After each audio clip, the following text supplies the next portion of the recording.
Bismillahirrahmanirrahim. Assalamualaikum warahmatullahi wabarakatuh. Alhamdulillah, alhamdulillahi adada khalqihi wa ridha nafsihi wa zinata arshihi wa midada kalimatih. Ashhadu an la ilaha illallah wahdahu la syarikalah fi asma'ihi wa sifatih. Wa ashhadu anna sayyidana Muhammadan abduhu wa rasuluh sallallahu alaihi wasallam wa alihi wa sahbihi. Subhanaka la ilma lana illa ma 'allamtana innaka antal alimul hakim wala haula wala quwata illa billahil aliyyil azim. Hadirin rahimakumullah yang dimuliakan Allah Subhanahu wa taala. Alhamdulillah kita berada di hari ke-22 di bulan yang penuh dengan maghfirah ini. Di hari ini insya Allah kita akan merenungkan firman Allah dalam surat Abasa ayat yang ke-5 sampai 10. Temanya adalah sikap Rasulullah SAW terhadap pembesar Quraisy lebih mengutamakan mereka dibanding Abdullah bin Ummi Maktum. Firman Allah Subhanahu wa taala, A'udzu billahi minasyaitonir rajim. Bismillahirrahmanirrahim.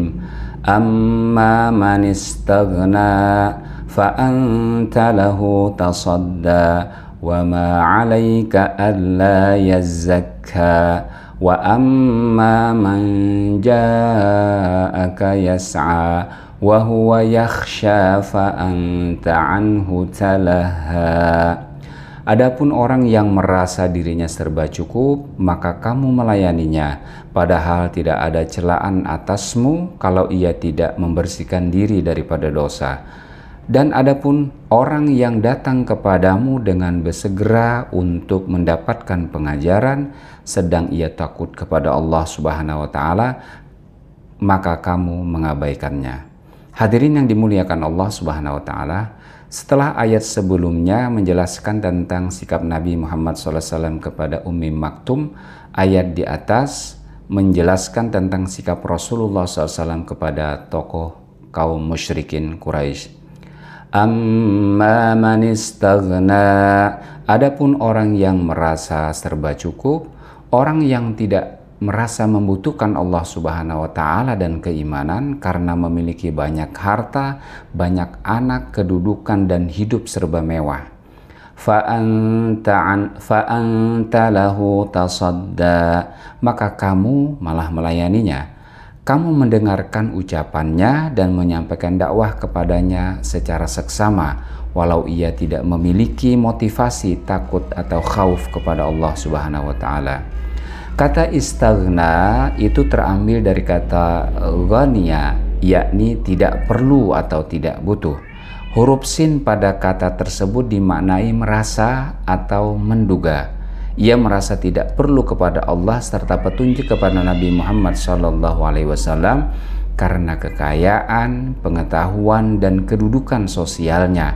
Salah satu tokoh Quraisy yang dihadapi Rasulullah saat itu adalah Walid bin Al-Mughirah yang terkenal cerdas, pintar, memiliki wawasan yang luas, ahli syair, dan hidup kaya raya. Sementara kata tasadda itu diambil dari kata sada, artinya gema atau memantul. Seseorang yang melayani dan menghadapi orang lain itu diibaratkan sebagai memantulkan suara, sehingga ia tidak berhenti kecuali orang tersebut berhenti. Orang yang melakukannya disebut dengan tasadda. Wa ma 'alaika alla yazzakka, padahal tidak ada celaan atasmu kalau dia tidak membersihkan diri atau tidak beriman. Padahal tidak ada apa-apa atasmu jika dia, para pembesar Quraisy tersebut, tidak membersihkan diri dari dosa, kekafiran, dan kedurhakaan, karena kamu hanya sebatas bertugas untuk menyampaikan. Al-Alusi berkata bahwa ayat ini mengandung anjuran lebih agar Nabi SAW tidak terlalu dekat berteman dengan para petinggi Quraisy tersebut, sebab menyambut orang yang membelakangi adalah tindakan merusak harga diri. Wa amma man ja'aka yas'a, Dan adapun orang yang datang kepadamu dengan bersegera untuk mendapatkan pengajaran, adapun orang yang mendatangi dengan bergegas-gegas dan berjalan untuk mencari ilmu karena Allah dan sangat ingin mencari kebaikan, wa huwa yakhsha, sedang ia juga takut kepada Allah, ia datang kepadamu karena takut kepada Allah dan menjauhi apa yang diharamkannya, fa anta anhu talaha, maka kamu mengabaikannya. Kamu wahai Muhammad tidak memperhatikannya dan lebih memperhatikan para pemimpin kekafiran dan kesesatan tersebut. Kata talaha itu terambil dari kata laha yalha yang bermakna menyibukkan diri dari sesuatu sehingga mengabaikan orang lain.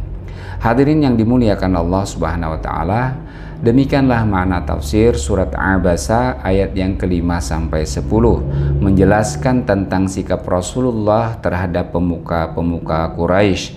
Dalam suatu pendapat, apa yang dilakukan oleh Rasulullah SAW itu bukanlah sebuah kesalahan, karena beliau adalah Rasul yang maksum, namun beliau dibimbing oleh Allah pada sikap yang aulawiyat, sikap yang lebih utama, yakni melayani mereka yang bergegas mensucikan diri kepada Allah adalah sikap aulawiyat, sikap yang lebih utama dibandingkan dengan melayani kafir Quraisy yang belum tentu mau masuk Islam.